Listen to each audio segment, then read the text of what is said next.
Files.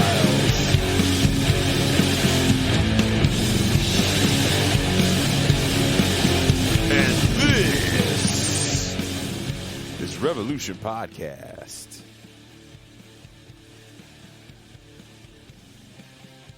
If you're not a patron and listening to this show, happy Monday. If you are a patron and listen to this show, happy Sunday. Either way, it's kind of the start of your week, right? Well, I guess for a lot of people, Sunday, it's the end of the week.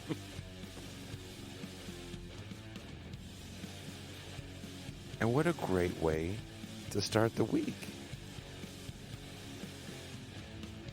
With our wonderful conversation, one of two coming up that we got to have with Ashley Frawley. Unfortunately, she couldn't spend the whole 2 hours with us like we like to do with our bonus patron half of the show. So we had to break it up into segments. So this segment is with Pascal, Djene, and myself, talking to Ashley about some her more recent articles that she wrote about elites. And I talked to her more about her book, The Semiotics of Happiness. That was a fun discussion. I think she really loosened up on that one. This one is probably better to hear than see. I was definitely having a lot of internet issues. This is one of the last shows before I kind of figured out that what was really a problem. I'm still having a problem, so to speak, but kind of got our... This is before we figured out what it was and making the shows a lot smoother. That being said, I want to send a shout out to Napoleon the Legend. If you listen to the show or you watch this show, I got acquainted. I found out who Napoleon was through the late, great Michael Brooks. And in doing this show, I met Harvey J.K., big influence on Michael Brooks. And Harvey said, you got to meet my friend Napoleon. And he introduced me to Napoleon, and it was an instant friendship. Even though we come from very different places, we definitely had a lot in common. And I'm trying to make this EP as I'm stuck home for the holidays. I can't go home and see my children. I'm going to say home. I mean, my home now is in Mexico, but I can't go back to the Bay Area and see my children. I won't get into that. So I was like, I'm gonna make an EP and I'll drop an EP on Christmas. I'm stuck here. We pre-recorded all these shows.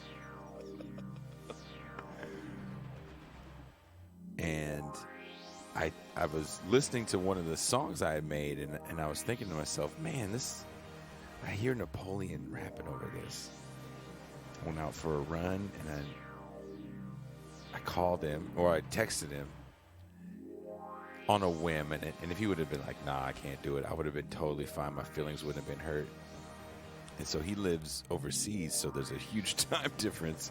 So I get a text message at like 3 a.m. my time, and he goes, well, when do you need it by? And I was like, I'm trying to get this thing done before Christmas.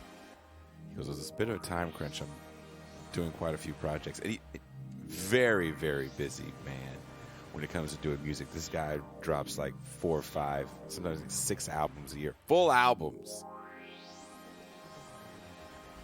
And he's working with some phenomenal artists.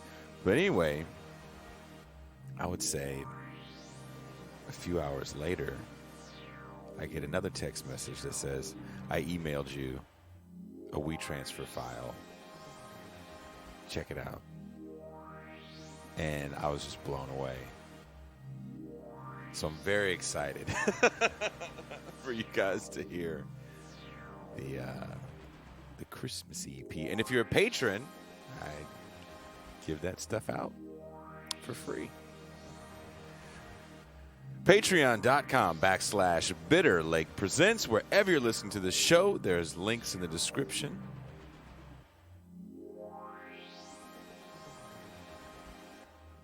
If you're looking for the perfect gift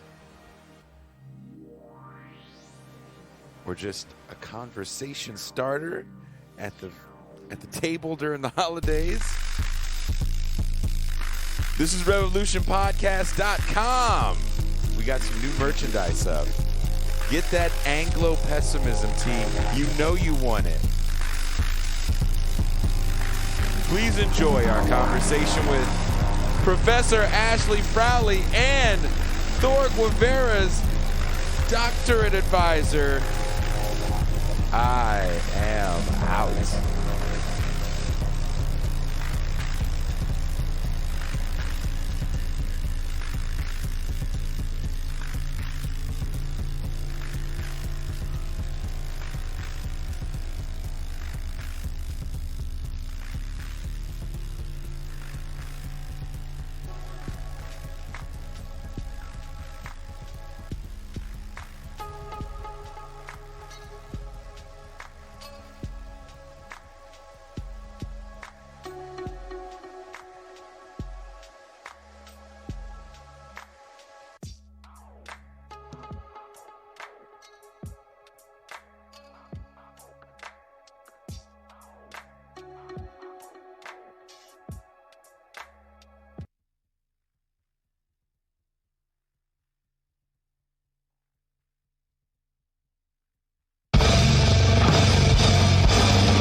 Good evening, everyone, and welcome to another episode of This is Revolution Podcast. I am your host, Jason Miles, and if you haven't done it, please hit the like and subscribe button. Don't forget to hit that bell so you can get alerted every time we go live, as we are adding new shows constantly to this channel. And a little later in the conversation, we'll be talking about some new shows we'll be adding from a new channel from a familiar face. Doug Lane is going to be running his shows on here. We're going to be running his Critical Cuts videos on This is Revolution, and then we're going to get into that a little bit later. But before we get into that, let me bring in my homie, my co-host, my dog. You know him as the man of the Mau Mau Hour. He is the Pascal Robert. Peace and greetings to the audience. Peace and greetings, Mr. Miles. And how are you? I'm okay. As usual, we are fighting with the connection. I actually took a picture of it and sent it to the place to complain, and they sent me their typical response, which is pretty much the equivalent: go F yourself. So there's always that. But I want to show people the actual, like, what we're working with, so they understand the fight that I have on a daily basis with doing this. We have some help with us today. He is supposed to be out on double daddy duty.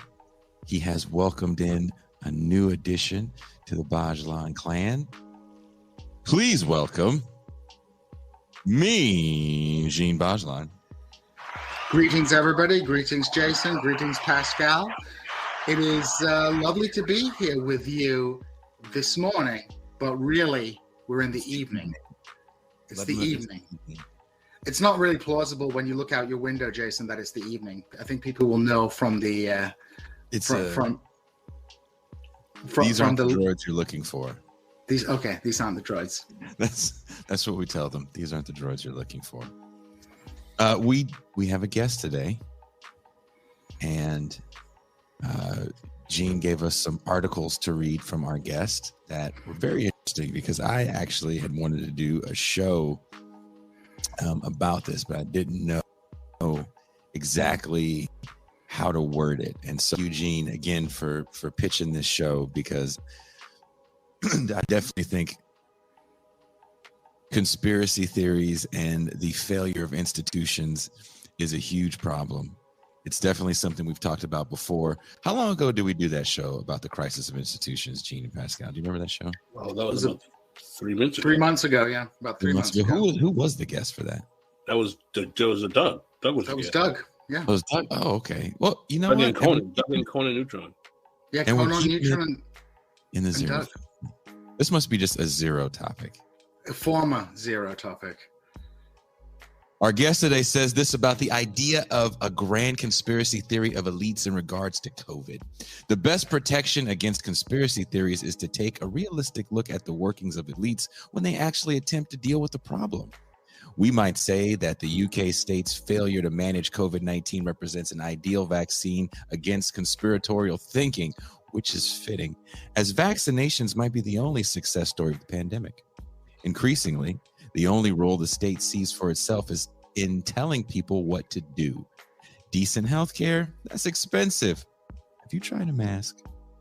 In this way, the UK state has shown itself to be woefully inadequate in rising to the challenge of dealing with the outbreak of disease. Yet it is precisely during such emergency situations that we want a government that can, well, govern. Instead, the pandemic has shown wherein the true skills of elites lie, in setting themselves up as managers and regulators while doing as little as possible in the process.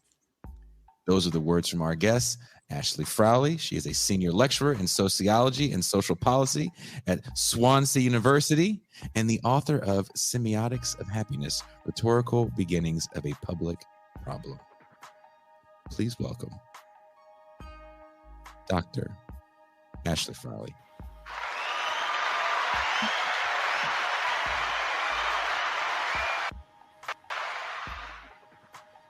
Thank you. You know, everyone has got such lovely backgrounds, and I have an office that's like a closet, but that's because I'm in Europe. I'm in Wales, and we're not known for our expansive real estate. Not at all. Not at all. Wales. The land of my fathers. Well, my mother's, actually. There was a place in Wales called the Goody Who. Is that still there? It was in Cardiff. Don't know. I've lived in Wales for 8 years, but I've just kept my head down and just worked and had children, and I could be anywhere on the planet. I've not paid too much attention to my surroundings. I never do anything. I have a very boring life. Well, those stop signs there are rather confusing because that language is just gobbledygook. Shout out to all the Welsh fans. They know that language doesn't look like real words. Hey, my mother's family is Welsh speaking. I'll have you know. Well, then I want your mom's mom to come talk to me in that crazy talk. I dare her. I dare her. My mom's mom actually was not good at Welsh. My mom's dad, Welsh was his first language. So his English was actually pretty bad and he used to swear all the time because he would never swear in Welsh, but he'd like swear in English because, he didn't care. Ashley, welcome to our show. Glad to have you on. I did get a chance to finally complete your article before the show. And I have many questions, and Jason prepared some wonderful questions. But I want to ask you one, and I get this from many people, some of them on the left, some of them not on the left, who in the wake of this discourse about the global elite, particularly at Davos, having a type of quote unquote the reckoning with COVID and having their plans and discussions about the fourth industrial revolution and how COVID is some kind of globalist conspiracy, et cetera, so on and so forth. I'm sure you've heard this discourse before. You say something very interesting, that the best way to kind of disavow these conspiracy theories is to actually look at the way in which the global elite are handling the COVID crisis. Can you elaborate on that for our audience, please? Yeah, I mean, that article was based on, well, I was kind of jumping off of some recent work that others have been doing, actually. In particular, I believe Lee Jones and Shahar Hamiri, I'm not sure if I'm saying his name correctly, but anyways, who recently published a paper looking at the failure of the neoliberal regulatory state in the face of COVID-19. And what they say is that it's interesting to note that before the pandemic hit, countries like the United States, the UK, Germany, Italy, Spain, France, and so on, had been rated quite highly in terms of pandemic preparedness. They had all these plans in place. And then when it actually came down to it, everything fell apart. And so if you look in detail at what happened and what the plan was, you see that rather than providing government, which is, mobilization of resources to meet a stated aim, what they had attempted to do was to regulate, was to provide frameworks within which other people would act should something happen. So they had So they had all of these sort of levers and buttons, but they weren't actually connected to anything. So, for example, the UK notes in a 2011 report on what they would do in a pandemic that the NHS would be overwhelmed, even in the case of a very mild pandemic. So they know that they don't have the capacity and that the NHS is regularly overwhelmed. But rather than having some plan for increasing that capacity, they direct other people to come up with a plan. Part of the plan is that someone else will come up with a plan to deal with surges. So we direct local authorities to come up with surge planning without the resources to do so or any sense of how to do that. And so increasingly, they argue, and many people argue within this whole realm of talking about regulatory capitalism and regulatory institutions and so on, is that rather than actually do something, increasingly those in power develop plans for what other people will do when disaster strikes, what other people will do in such and such a situation. And you see this all over the place. So it's not that there's like some kind of global conspiracy, which that's what it sounds like, right? Because it looks like they're doing statecraft and planning and drawing up these great big ideas of what's to be done, but it's all ideas of what other people will do. So it's just deferring responsibility further and further down the line. And then when it comes down to it, the people who actually have to act and do something, they can't. And you see this it's not just in the state, you see this in all sorts of institutions. I can give you some examples of that too, if you're interested. Sure. I just want to jump in here quickly for our American viewers. The NHS specifically refers to the National Health Service in the United Kingdom, which is one of the biggest employers in the country and is a big health bureaucracy. So, for those of you who are watching in the United States, when Dr. Frawley refers to the NHS, she's talking about this big centralized state healthcare system, which is very different from the American healthcare system. And I'd also like to kind of follow up with something, the system, as we say in America, like it's not really a system, but I'd also follow up, I think, a point you made about people making plans and saying other people will solve it. We saw that in the United States with schools, where people were like, oh, schools need to do this, that, and the other in order to like protect kids from the pandemic. but it was just plans given out to schools with no extra resources for them to actually implement what they needed to do. So yeah, sorry, I just wanted to jump in there to clarify that point. I mean, I would go even further, and I don't know how closely Ashley was watching what was going on in the states, but it was basically like leave it up to the states on a federal level. And I think that had a lot to do with leadership at the time, but definitely on a federal level, it was like, leave it alone. The states will solve it. And, you know, poor Pascal, who was living in Florida, you know, definitely saw a lot of the brunt of bad, you know, state management. Spring break did not stop during the first big surge. Were you shut down at all? I'm sorry. We were shut down originally in 2024, but we opened up faster than most of the other states. And our governor is already announcing that there will be no shutdown, regardless of what the ramifications of the Omicron variant is. He's a very staunch anti-COVID precautionary politician, and he's trying to use his antagonism to COVID precautions to double down on the kind of popular right-wing popular position that closing up is bad for business. And, you know, this is kind of doesn't make sense. It's a quote liberal conspiracy, you know, if you will. All of this stuff. He's playing into that kind of zeitgeist, and whenever the numbers tend to work in his favor, he always is touting that business is good in Florida. A lot of people are moving to Florida. There's a lot of investment in Florida. We were correct not to shut down, et cetera, so on and so forth. So the economic investment in the state is being used as a means to justify a rather antagonistic posture towards any type of COVID precautions overall. And we have had some serious surges in numbers, but we've also had lulls as well that are being rationalized to say that we didn't need to shut down, and look how well Florida is doing. So it's unfortunately that's the position that we have of the governor in the state. Well, so let me say that I don't necessarily think that that's always a bad thing, in the sense of, I'm not saying the state needs to be like heavy-handed and intervene all the time.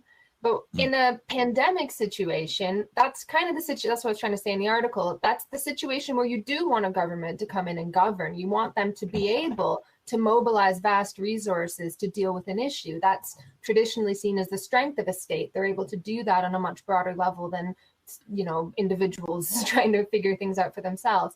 But it's not necessarily a bad thing in and of itself, that you might allow, people to sort things out for themselves in certain situations. I'm not saying that you want like a heavy-handed state telling you what to do all the time. I'm too much of a libertarian communist to want to trust the capitalist state to do that. But what I'm saying is in this situation, that's kind of what you want.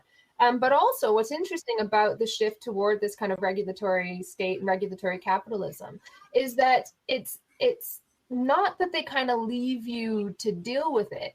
They also have regulations in place where they think that regulation of everything will solve all sorts of problems. So it starts to go all the way down to like, well, we can regulate the way that people behave, then they won't have to actually use a service.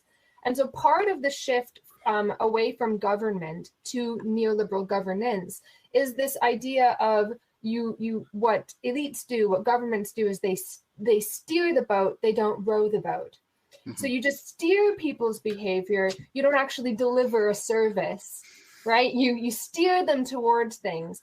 And if people just behave correctly, you don't need to provide things. And you can see this kind of, to give kind of an extreme example, you can see this a little bit in the NHS, where there's been this increasing shift toward lifestyle and behavior management and regulation of everyday life. And there's this idea that if we just steer people rather than row. And if we do that, then they won't need to call on these expensive services. If people just eat the right amount of broccoli or something, I know I'm being flippant here, but they're not going to need high-tech cancer care, that sort of thing. So there's this part of that is that it's not that you just leave people to deal with things. It's that you regulate intensely almost every aspect of life in the belief that if you could just tell people what to do and they act right, then the system will work just fine. Would you say that this also goes in tandem with the hollowing out of state capacity across the Western world, in the sense that, you know, with neoliberal reforms, we've seen the privatization and at times the elimination of bureaucratic capacity amongst you know, certain you know, the American state doesn't do anything anymore. It instead you know, farms things out to private interests. Would you say there's a connection there? Yeah, but it's kind of weird because it doesn't necessarily go in hand in hand with less state spending.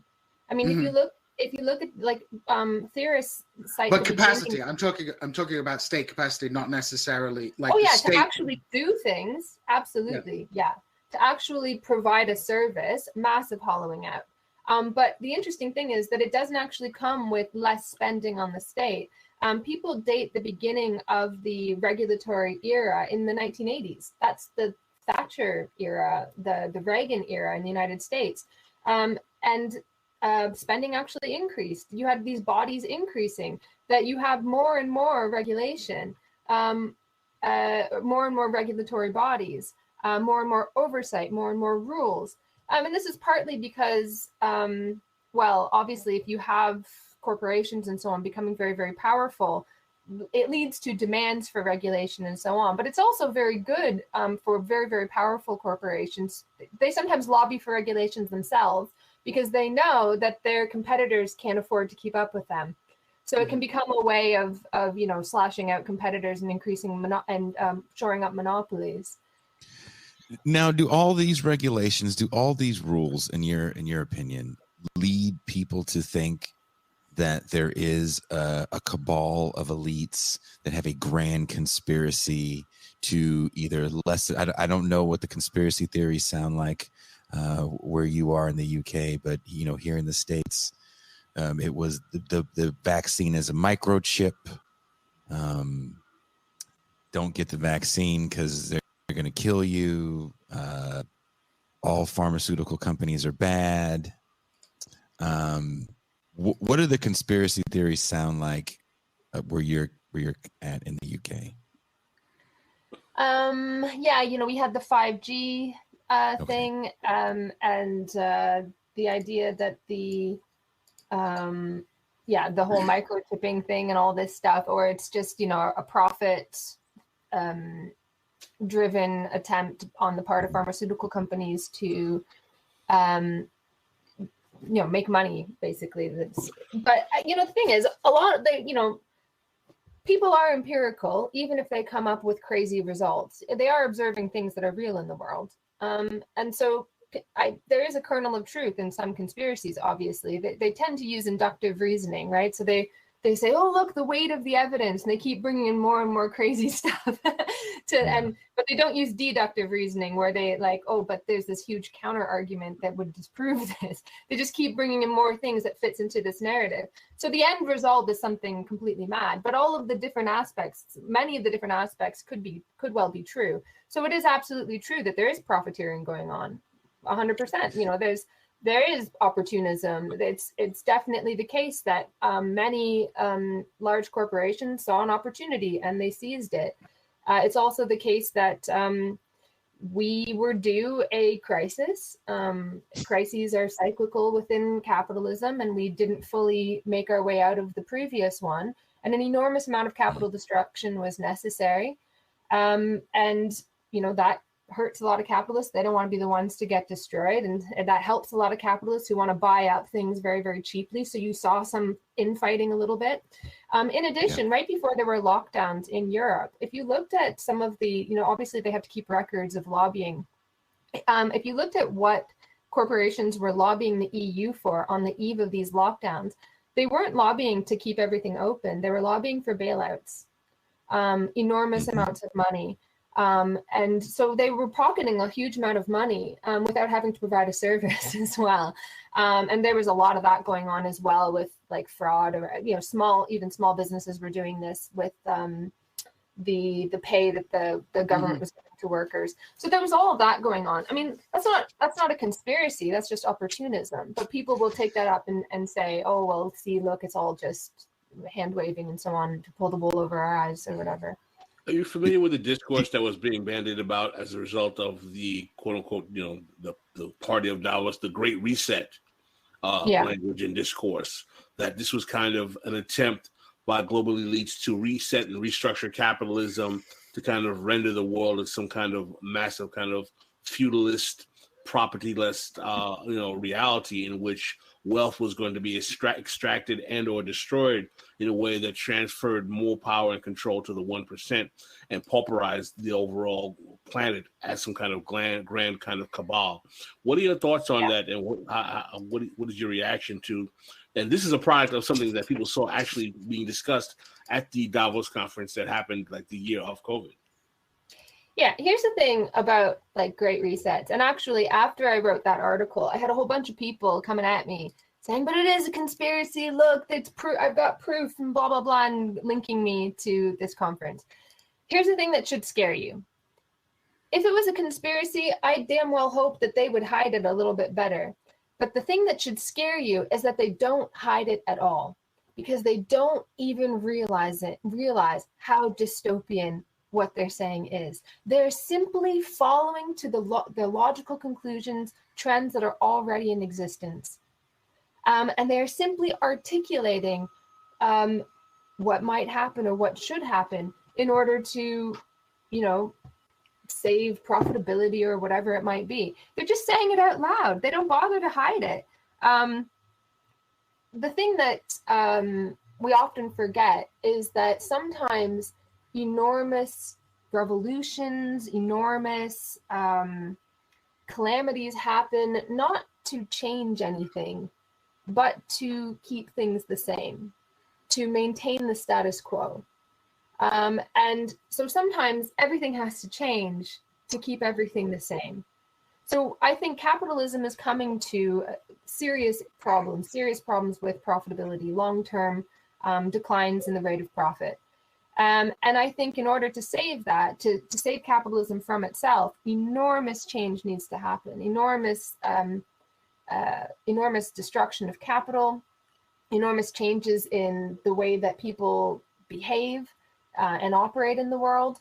And all of these changes have to happen in order to keep things the same. And by that I mean keep capitalism moving forward, moving on. And do you mean more specifically? You mean, for example, maintaining the social relations that exist under capitalism, and maintaining the bourgeoisie as it is as well. It's not just it's about a specific set of people who are in a social class wanting to maintain their class position in society, and the kind of the necessary actions that it requires for those bourgeois elites to maintain themselves as a bourgeois elite in a situation of crisis.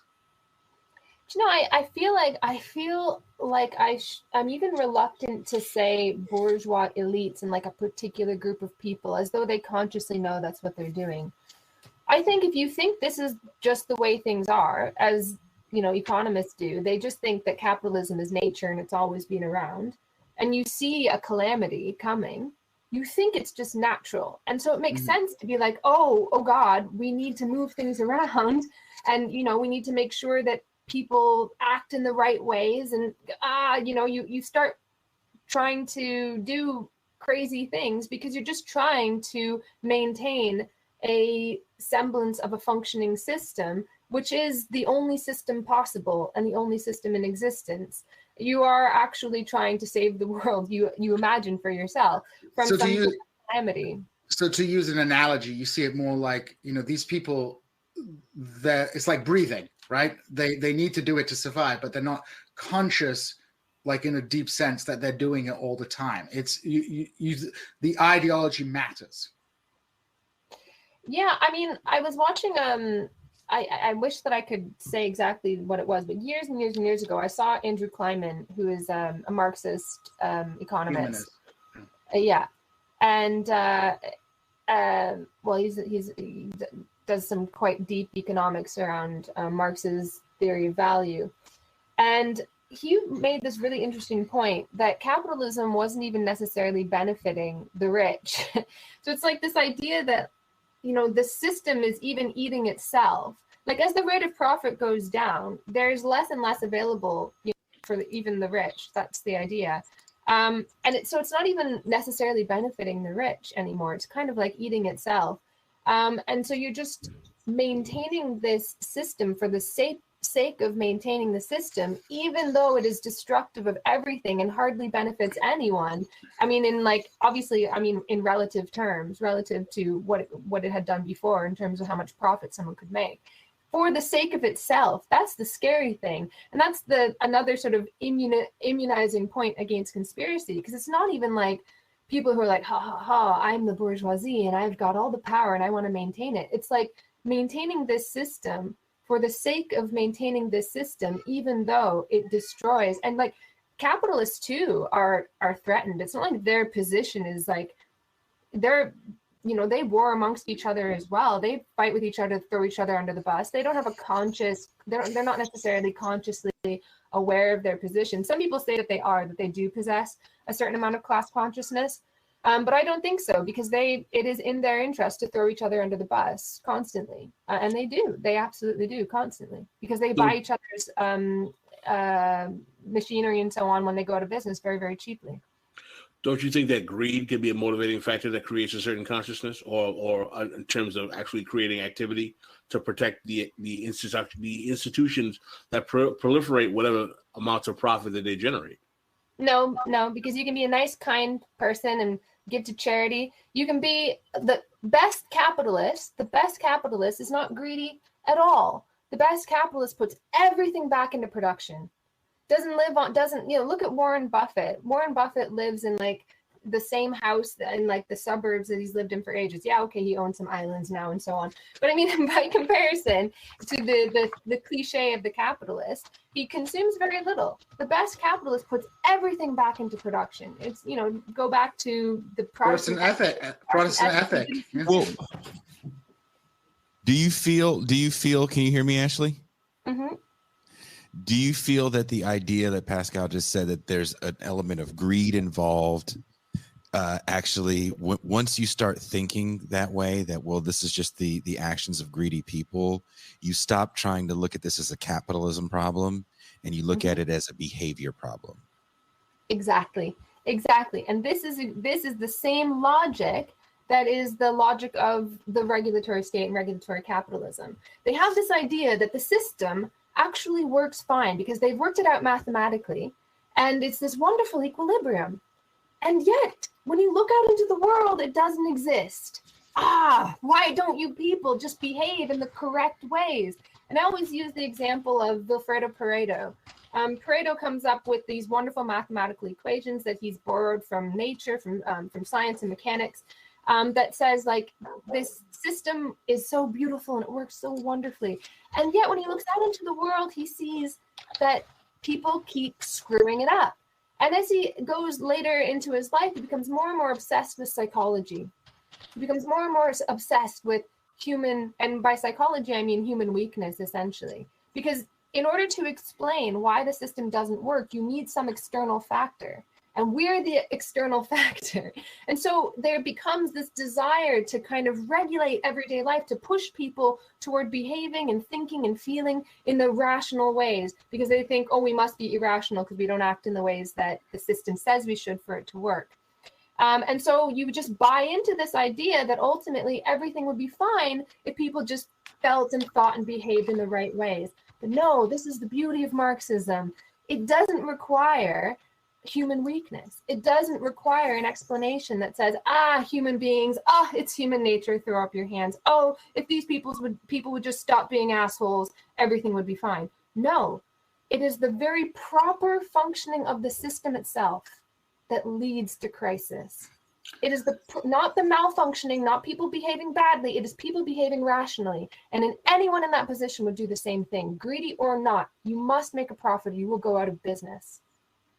I think that's a really important point. I mean, I don't know what Jason and Pascal thinks, but I think particularly in the United States, where there is a very high level of moralism in political discourse, and both conservative and liberal moralistic sort of systems are kind of hegemonic, that affects the way that the left looks at these problems and can lead to this poor man's critique of the system, which is this conspiratorial system where rather than looking at something as a kind of systematic problem, you get almost like a anti-Semitic view of the world, yes, in which the anti-Semitism has fallen away and it's just like a kind of secular. It's like the Protestant ethic, right? The Protestant ethic began with a religious justification, and then the religious justification dropped away. And so you have this kind of anti-Semitic conspiracy, but it's kind of for many people, the anti-Semitic part has dropped away. But the notion that there is a cabal, self-conscious cabal controlling everything in a very clear way exists. This is true in my area, which is foreign policy, where people look at American foreign policy as if, you know, America, the CIA, the American security services are like omnipotent forces pulling the strings of everything around the world, when in fact the reality is that there is a problem of American imperialism, but it's a systematic problem, not a conspiratorial problem. Does that make sense? Exactly. And the thing with conspiracy is that it assumes that there are people in the world who know exactly what's going on, who know how the world works, and are capable of pulling the strings. What should scare you, I keep saying that, but what should scare you is that people don't know what's going on. Those in power don't even understand how the system works. They don't. And if they could, like if you think like when they make plans about increasing economic growth, if people knew how to pull the strings of the economy, they would. They would increase economic growth and become fabulously rich. They don't know how to do that. There's still enormous disagreement about exactly how capitalism functions. Mainstream economics pretends it knows, but it doesn't, because it doesn't predict correctly. It's very, very bad at predicting things down the road.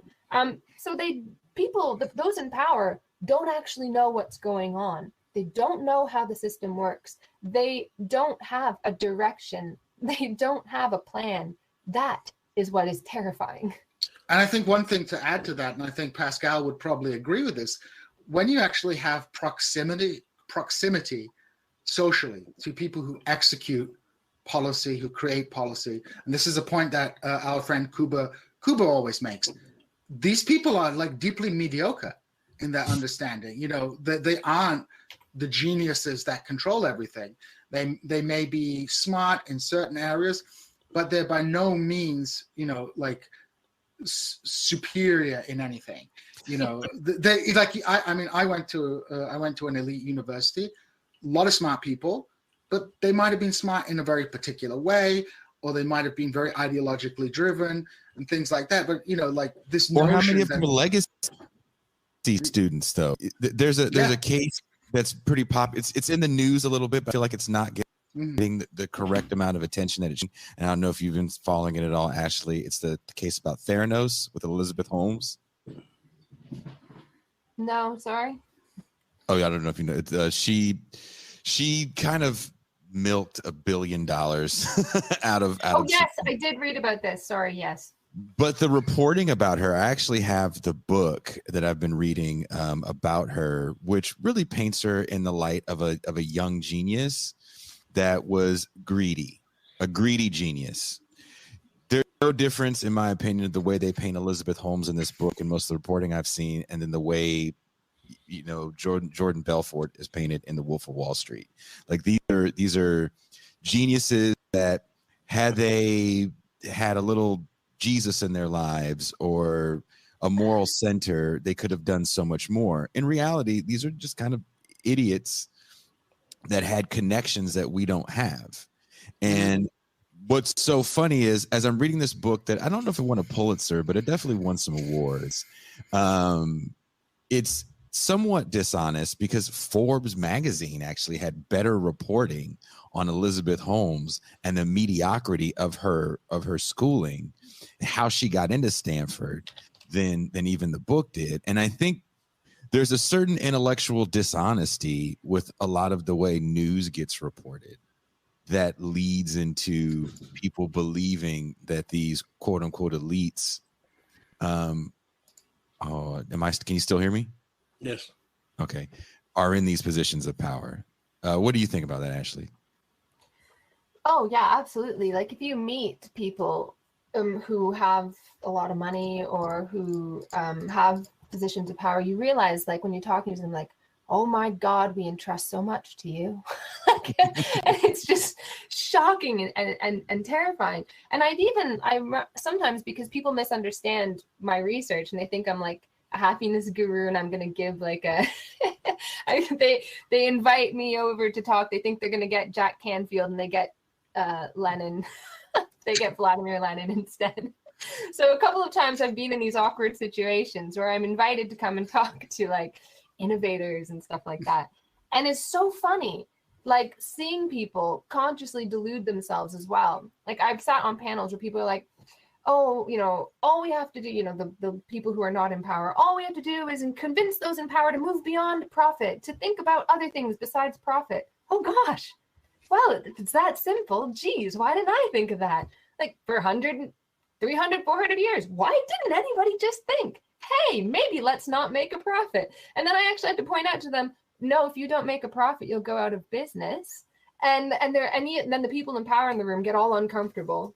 Okay, well, yes, all right. So, okay, yeah, making a profit is important. But this person made a good point. Yes, we can have corporate responsibility and so on. Yes, you can have a lovely little bit on your webpage that says your corporate responsibility. But when push comes to shove, you've got to make a profit. And you will do that in any way you have to before you go out of business. And it's funny because this is so obvious. And yet everyone in the room is deluding themselves. And we're all having this extremely stupid conversation about how we can all move beyond profit.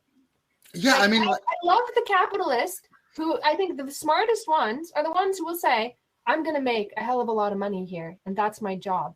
Yes, that is your damn point. Stop deluding us and deluding yourself. That's your purpose. I mean, I don't want to get. Can you guys hear me? Yeah. Can you guys hear me? Yes. Yes. I can barely hear you, so you're going to have to like scream it. Sorry. But I just wanted to follow up on something that really quickly and get Ashley's thoughts on this. So this is a little bit spicy, but this is exactly what happened with the purchase of Zero Books. The purchase of Zero Books was, obviously it was profit driven. You wouldn't buy a failing imprint or its back catalog if it was worth something. But the way that the discourse in the purchase was done was like this was some kind of heroic struggle in which, these like poor oppressed workers took back the fruits of their labor, when in fact it wasn't even a court case where there was like a copyright issue. It was just simply a business maneuver in which like left-wing publishing became increasingly monopolized by a publisher. But yet there's like a whole delusional discussion that, oh, this is some kind of heroic struggle against like scabs. I mean, even the language deployed is kind of humorous, and it's a kind of capitalist self-delusion about like, what are you really doing? Again, if Zero had not been worth money, I doubt that the publisher at Watkins would have been like, okay, we're going to pay John Hunt all this money for these imprints. No, it was business. But people are constantly attempting to find superfluous justifications for what they do. And I totally agree. At least you know where you are with a rapacious capitalist, because they're like, yeah, I need to make profit, and I'm not going to like try and like, I'm not going to gaslight you. I don't like that word, but I'm not going to gaslight you about the moralism behind what is ultimately a systematic requirement of a business to like function in a capitalist market. People get mad at Jacobin and Bashka, the editor of Jacobin, for running Jacobin like a business. But if you didn't run it like a business, it would go out of business, you know? That's the thing. Like, I don't want power to talk sweetly to me.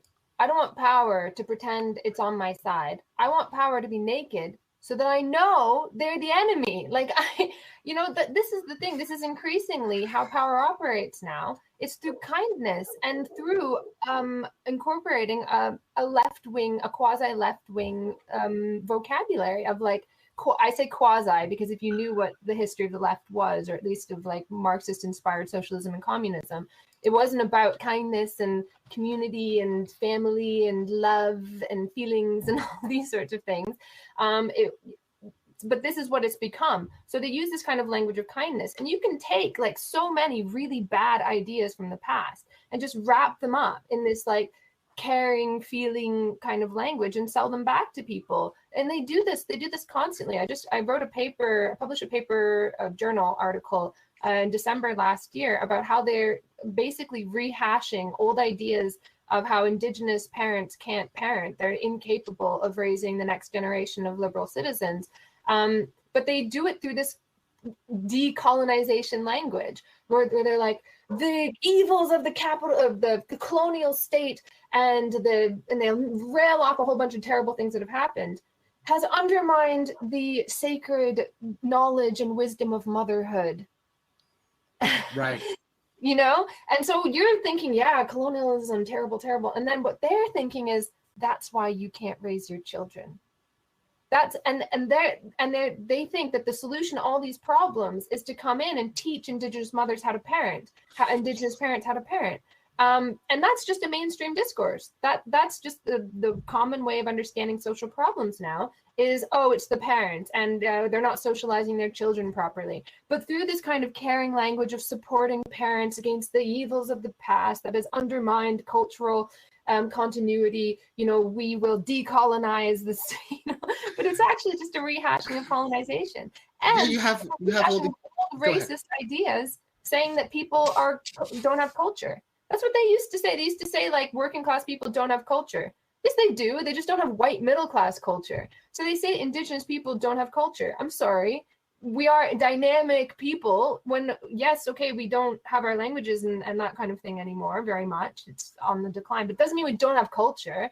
Dynamic people create new cultures. Like you create new ways of living together. This idea that we are deprived of our culture and it has to be given back to us via like parenting methods is just inviting the colonial state to come in and package what it wants through this idea of like, woke colonialism. That's wisdom of the whatever. Anyway, sorry, go on. It's a kind of, and I should point out here, Ashley, you are a member of the First Nations in Canada. Yeah. So you have first-hand experience of being on the kind of receiving end of this patronizing, and I call it woke colonialism. You have this kind of. It's the same with imperialism, where there's always been a kind of human rights justification for imperial intervention, going back to the British, proclaiming that, oh, look, we're stopping widow burning in India.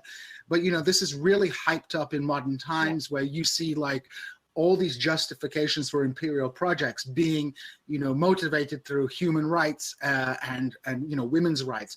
And at some point, the liberal internationalist kind of version of imperial adventurism is functionally indistinguishable from the neoconservative like power politics, realpolitik version of imperial adventurism. And I think the point you're making here is we have these same intrusive methods of power being implemented on working class people, on Indigenous people, on minority groups, but instead of in the name of racial superiority, it's couched in this kind of woke identity politics language, which functionally ends up doing exactly the same thing as, or not exactly the same thing, but has a similar dynamic. And I think this exactly the same thing. They're still taking loads of kids away.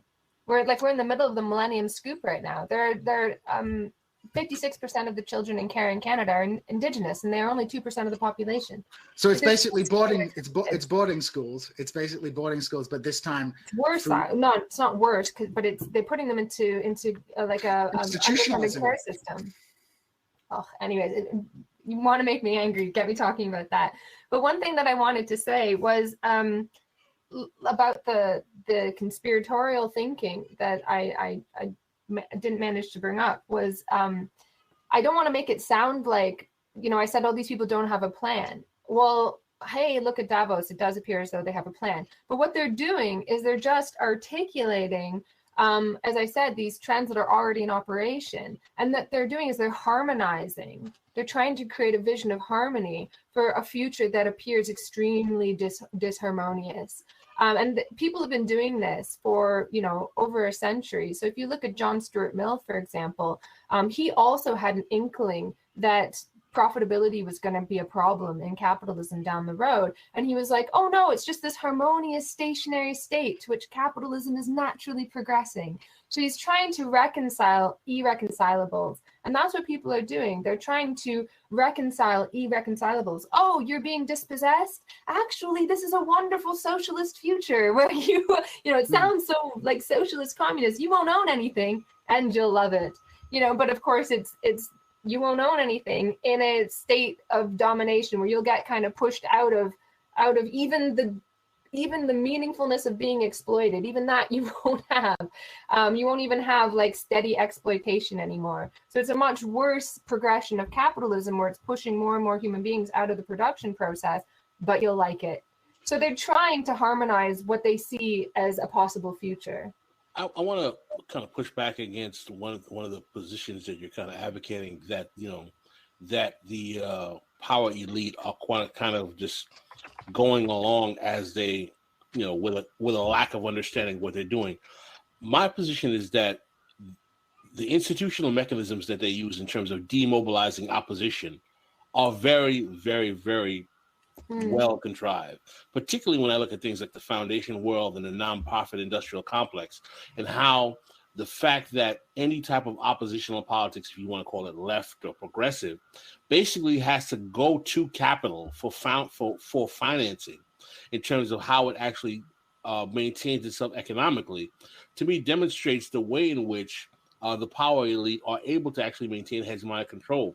One of the things that I think about, for example, is the history of historically Black colleges and universities, which were institutions that after the end of slavery in the United States, many former enslaved wanted to have these schools to give their children quality education that would allow them to function, comparatively to everyone else in society.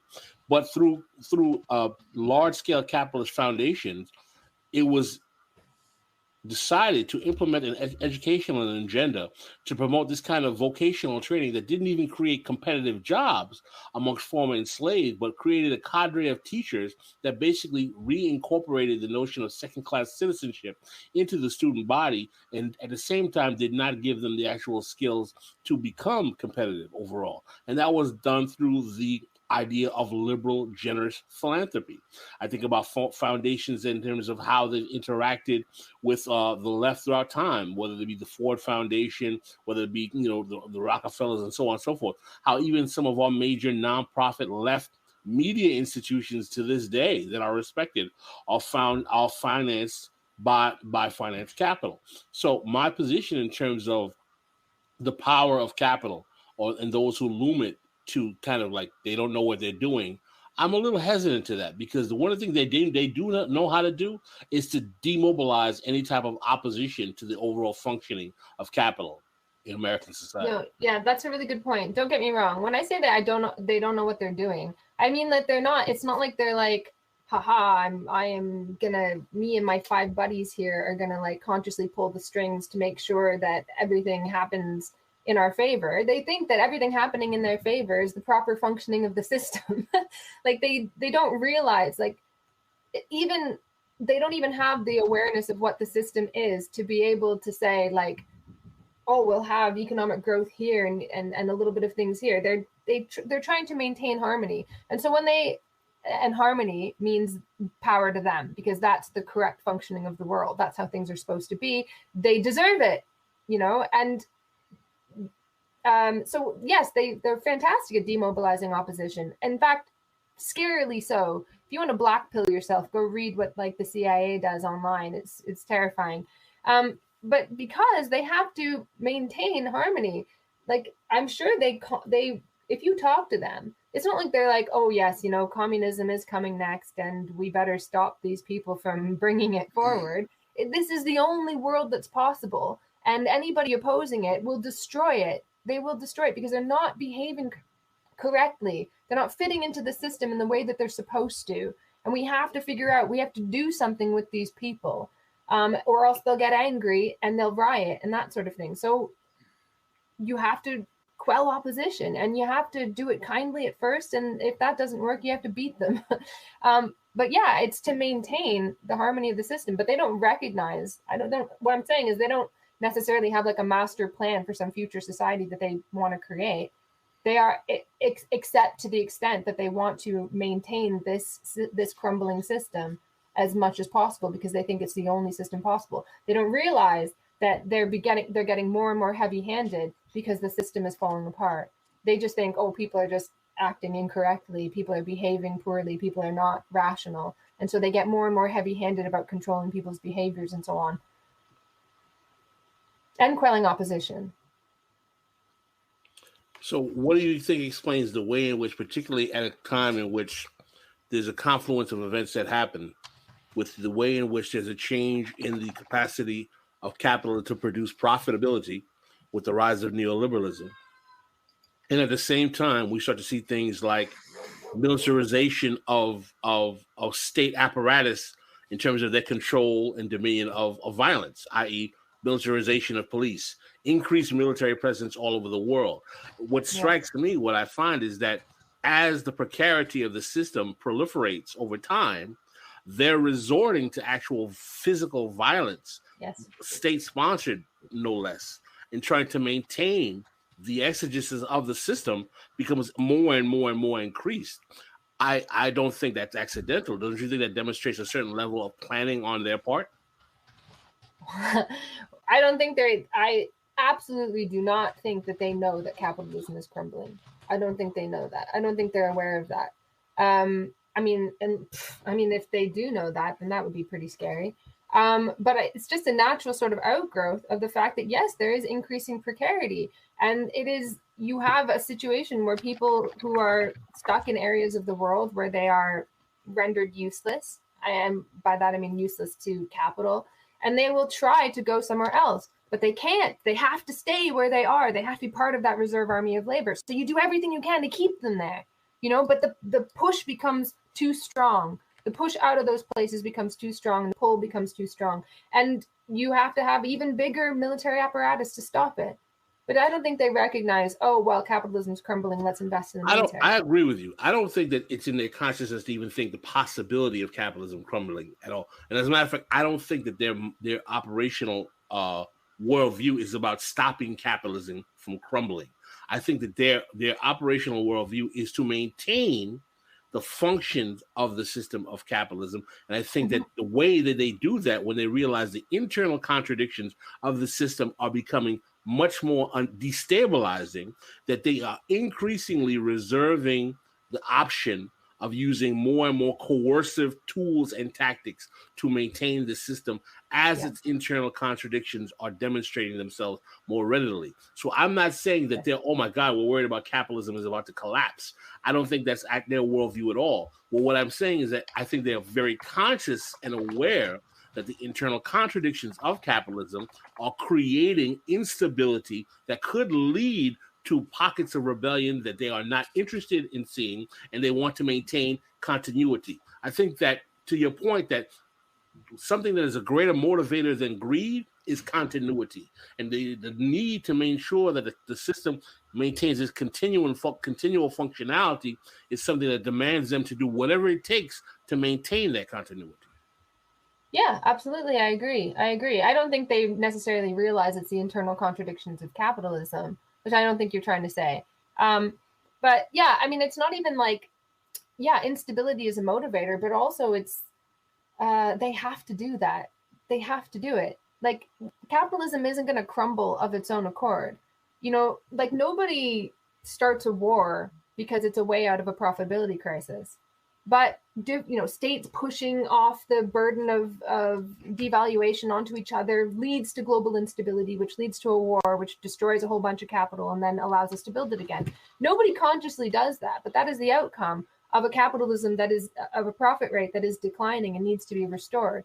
So it's not no one is conscious of it, and yet they're doing it anyway. It's not like we're like conscious that it's so hard to explain. It's not that we're conscious that there is some kind of crumbling system. It's that the needs of that system to restore itself are being expressed in all of these different ways, because it's just got to happen. It's got to happen. If there's no opposition to, push for a crisis to become something bigger, if there's no organized movement in society to push capitalism beyond its fetters, then it's just going to destroy and then rebuild a little bit again. And if you think about World War II, I mean, that like flattened 2 continents, and that only led to profitability for 2 decades afterward.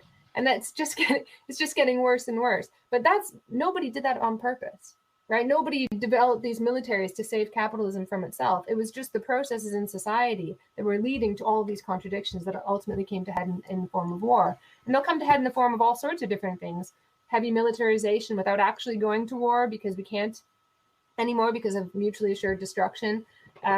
Maybe even kicking the can down the road for a really long time of locking people down, because that destroys an enormous amount of small capital as well and allows people to buy it up cheaply. So you can exploit a pandemic. For some people might be in a position to exploit a pandemic for profit. These sorts of things will happen, but it's nobody's conscious plan. It's just opportunities that present themselves and become impossible to ignore. Yeah, and environmental change didn't have to. Environmental change is probably something that capitalists are going to be able to make money off as well, even as people suffer from these environmental crises. I'm sure there'll be companies and industries and all those things that, all those sort of infrastructures of capitalism that will, in this, crumbling system, find some way to squeeze out some kind of profit from doing these things. I mean, I speak to people about, will environmental crisis lead to the end of capitalism? And I'm like, I am not completely convinced that even if you have a major ecological crisis, that you won't just end up with like a capitalist system that somehow vampirically holds on using force and, using crisis and scarcity. Because, this is one of the things, scarcity is an excellent methodology of control, right?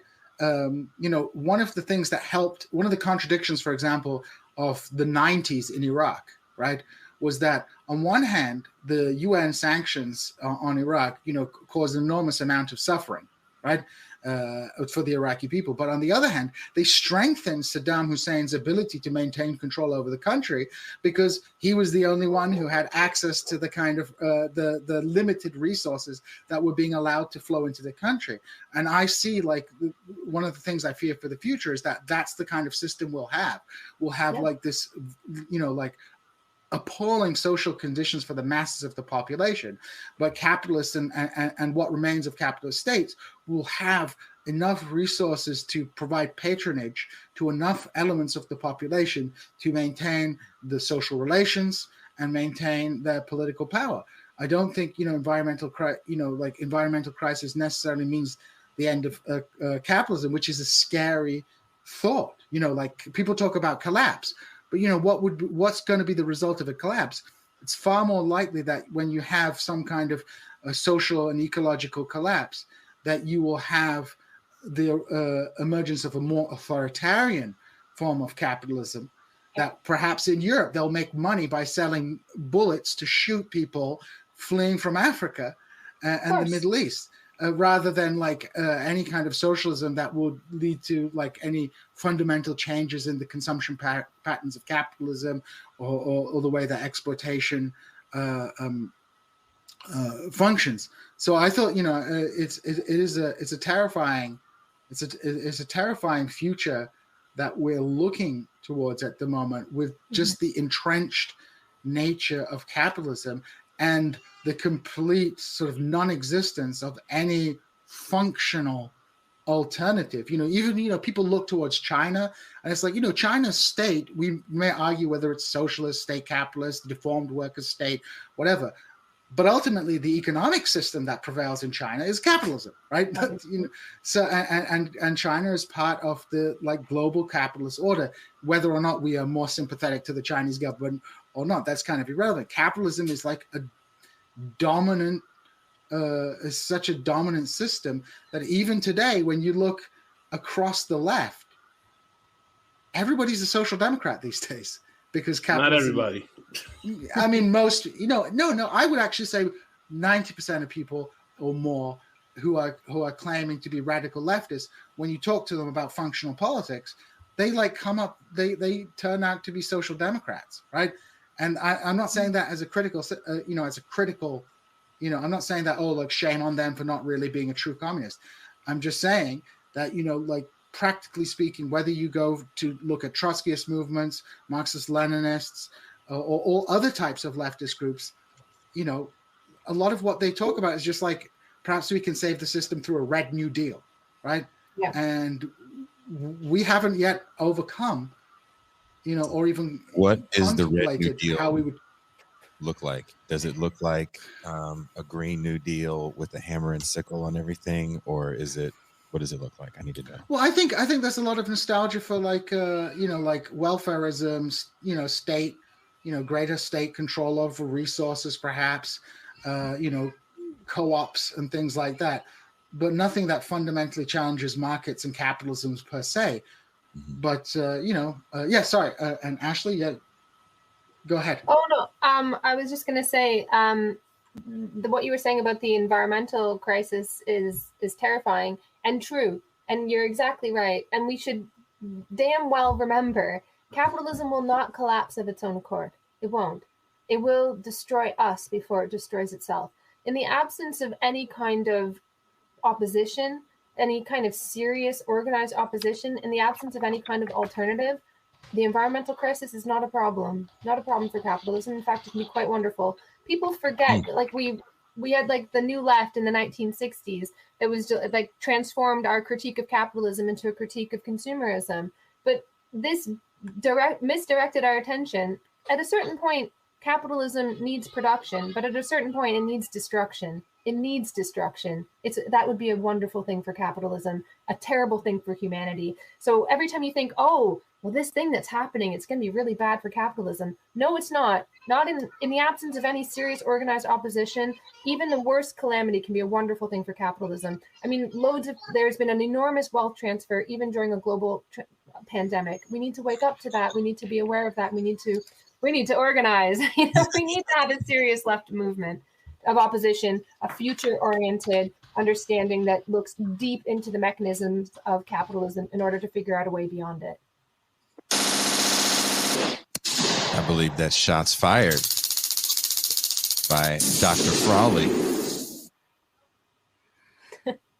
Well, thank you so much, Ashley, for coming on. It's been a real pleasure. It's been an interesting discussion, and I hope we can do this again sometime, because I think we have a lot more to discuss. We do. We do. I definitely had a bunch of questions to ask you about happiness and why you hate joy. So I didn't even get a chance to interrogate your Grinchness and why you want to be the Marxist Grinch. You're a mean one. So thank you very much, Ashley, for coming on. Pascal, do you have any closing remarks? No, I appreciate the conversation. I think we should definitely continue it, and I look forward to having you on the show again if you'll be willing to do so. Yeah, definitely. Thank you so much. It was great. And we are out.